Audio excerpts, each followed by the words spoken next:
Assalamualaikum warahmatullahi wabarakatuh. Sahabat Musa Channel yang beriman, Rasulullah Shallallahu Alaihi Wasallam selalu menyebarkan Islam dengan cara yang lemah lembut dan penuh adab. Namun, sejak Islam mulai didakwahkan, kebencian demi kebencian terus berdatangan kepada Rasulullah dan para sahabatnya. Kebencian itu lambat laun berubah menjadi ancaman yang nyata, mengintai setiap langkah umat Islam kala itu. Hingga akhirnya, peperangan demi peperangan menjadi tak terelakkan.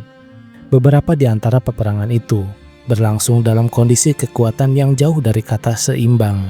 Namun, semua peperangan yang terjadi di masa itu hanyalah bentuk perjuangan untuk mempertahankan diri. Dari sekian banyak peperangan, ada satu perang yang terasa paling tidak masuk akal. Sebuah perang yang mengharuskan 3.000 pasukan kaum muslimin harus menghadapi 200.000 pasukan musuh. Artinya, setiap satu pejuang muslim harus berhadapan dengan 67 prajurit musuh. Lalu apa yang sebenarnya menjadi penyebab terjadinya perang ini? Inilah kisah yang penuh pelajaran dan keajaiban dari Perang Mu'tah.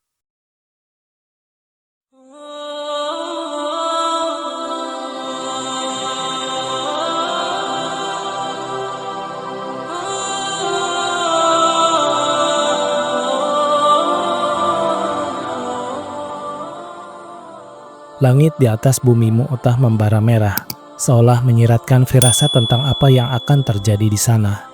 Debu padang pasir beterbangan, tertiup angin yang berhembus kencang membawa aroma peperangan. Dari kejauhan, tampak ribuan pasukan berkumpul, bersiap menghadapi salah satu pertempuran paling epik dalam sejarah Islam.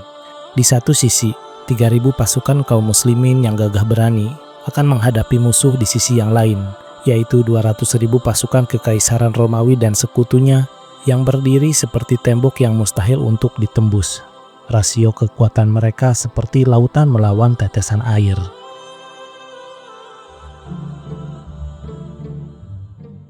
Semua bermula dari misi damai yang dikirim oleh Rasulullah Shallallahu Alaihi Wasallam. Surat yang ditunjukkan kepada penguasa Busra diserahkan oleh utusan bernama Harits bin Umair. Namun, utusan ini tidak pernah mencapai tujuannya. Ia dihentikan di tengah jalan oleh Surahbil bin Amr, salah satu pemimpin Ghassan yang merupakan sekutu Romawi. Tanpa alasan yang sah, Harits dibunuh secara keji. Sebuah pelanggaran besar terhadap tradisi diplomasi yang suci. Berita ini sampai ke Madinah dan Rasulullah Shallallahu Alaihi Wasallam yang selama ini lebih memilih jalan damai tidak punya pilihan lain. Harga diri umat Islam telah diinjak-injak dan darah yang tertumpah harus ditebus dengan keadilan. Rasulullah Shallallahu Alaihi Wasallam segera mempersiapkan 3.000 pasukannya, jumlah yang cukup besar untuk ukuran umat Islam saat itu. Sebuah panji diserahkan kepada Zaid bin Harithah, orang yang paling dicintai beliau setelah keluarga dekatnya.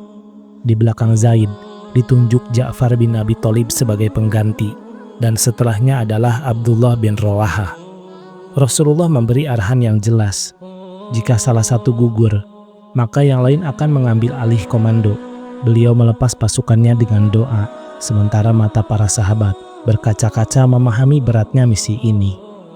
Ketika pasukan kaum muslimin tiba di Mu'tah, mereka disambut dengan pemandangan yang menghentakkan jiwa. Pasukan musuh begitu besar, hingga tampak seperti lautan manusia yang memadati cakrawala. Para sahabat sempat berunding. Ada yang menyarankan untuk mengirim pesan kepada Rasulullah dan meminta bala bantuan. Namun, Abdullah bin Rawaha dengan suara yang penuh keyakinan berkata, "Kita tidak berperang karena jumlah atau kekuatan kita. Kita berperang demi agama Allah. Salah satu dari dua kebaikan menunggu kita, kemenangan atau syahid." Perkataan itu menggelorakan semangat mereka, dan pertempuran pun dimulai. Zaid bin Harithah memimpin barisan depan dengan panji Islam berkibar di tangannya. Ia bertempur seperti singa yang terluka, menerobos barisan musuh dengan keberanian yang luar biasa. Namun, jumlah yang begitu besar akhirnya menelan dirinya. Zaid pun gugur. Andaikan memiliki air mata, tanah di sana sudah menangis sejak tubuh mulia itu terjatuh syahid. Saat panji Islam terjatuh, dalam sekejap Ja'far bin Abi Thalib merebut panji itu, lalu diacungkannya tinggi-tinggi sebagai tanda kepemimpinan kini telah beralih kepadanya, dan ia melanjutkan perjuangan yang telah dimulai oleh Zaid. Ja'far tidak hanya bertarung dengan pedang, tetapi juga dengan semangat yang meluap-luap. Ketika kudanya terbunuh, ia melompat ke tanah dan terus maju dengan berjalan kaki, menebas musuh di kiri dan kanannya. Namun keberanian Ja'far harus dibayar mahal. Tangannya tertebas, dan panji Islam nyaris jatuh. Dengan tangan satunya, ia kembali mengangkat panji itu. Ketika kedua tangannya terputus, ia memeluk panji itu dengan sisa lengannya. Hingga akhirnya, tubuhnya roboh dengan lebih dari 90 luka di tubuhnya, serta kedua tangan yang terputus. Ja'far bin Abi Thalib telah memenuhi janjinya kepada Allah dan Rasul-Nya. Panji Islam kini diambil oleh Abdullah bin Rawaha. Suasana semakin mencekam. Ibnu Rawaha sempat diliputi keraguan sesaat, namun ia segera meneguhkan hatinya. Dengan lantang ia berkata kepada dirinya sendiri, "Wahai jiwaku, engkau harus turun, suka atau tidak. Jika kau tidak turun berjuang, kau akan menyesal selamanya." Ia maju dengan semangat yang berkobar. Jika bukan karena takdir Allah Subhanahu wa Ta'ala yang menentukan bahwa hari itu adalah saat janjinya akan ke surga, niscaya Ibnu Rawaha akan terus menebas musuh dengan pedangnya hingga dapat menewaskan sejumlah besar dari mereka. Tetapi hari itu Allah memintanya untuk pulang. Maka naiklah ia sebagai syahid.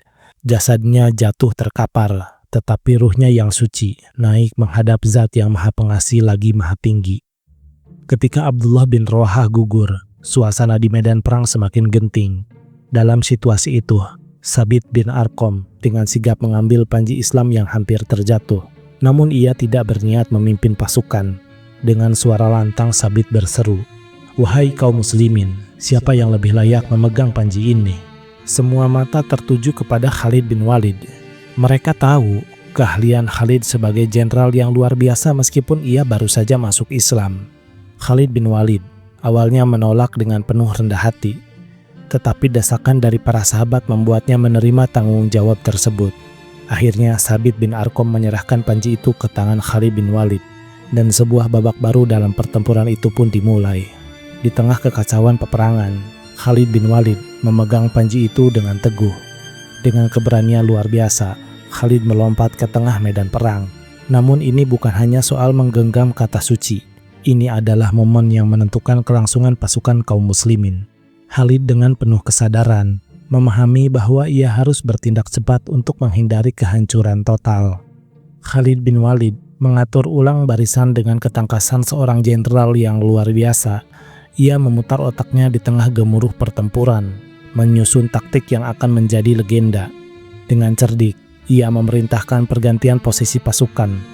Pasukan depan bertukar ke belakang, dan pasukan belakang bertukar ke bagian depan, serta pasukan di sayap kanan pindah ke kiri dan sebaliknya, sambil menciptakan ilusi seolah bala bantuan telah datang. Suara dentingan senjata dan sorak-sorai pasukan kaum muslimin yang diperintahkan oleh Khalid menggema di udara, sehingga membuat musuh kebingungan.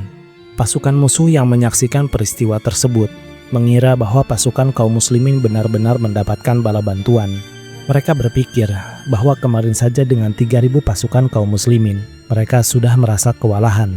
Apalagi jika datang pasukan bala bantuan, itu pasti akan sangat menyulitkan mereka. Karena itu, pasukan musuh akhirnya mengundurkan diri dari medan pertempuran. Saat itulah, Khalid bin Walid memanfaatkan kekeliruan musuh untuk memimpin pasukannya mundur secara teratur. Ini bukan mundur karena takut, melainkan manuver strategis yang dirancang untuk menyelamatkan nyawa sebanyak mungkin. Dengan sabar dan penuh perhitungan, Khalid bin Walid memimpin pasukan kaum muslimin kembali ke Madinah, membawa kehormatan dan nyawa mereka yang tersisa. Ketika pasukan kaum muslimin kembali ke Madinah, mereka disambut dengan berbagai perasaan. Sebagian penduduk merasa kecewa karena pasukan tidak memenangkan pertempuran. Namun, Rasulullah SAW menyambut mereka sebagai Al-Quror, para pemberani yang mundur untuk kembali bertempur. Beliau memuji perjuangan mereka, mengingatkan bahwa kemenangan sejati bukan selalu dalam bentuk kemenangan di medan perang, tetapi dalam mempertahankan kehormatan dan ketaatan kepada Allah. Dan setelah Rasulullah SAW mendengar bahwa kepemimpinan dipegang oleh Khalid bin Walid, sebuah doa pun terucap khusus untuk Khalid. Ya Allah, Sesungguhnya Khalid adalah pedang di antara pedang-pedangmu, maka berilah dia pertolongan. Dan sejak saat itu, Khalid bin Walid dikenal dengan gelar Saifullah atau pedang Allah yang terhunus. Wallahu a'lam bishawab. Wassalamualaikum warahmatullahi wabarakatuh.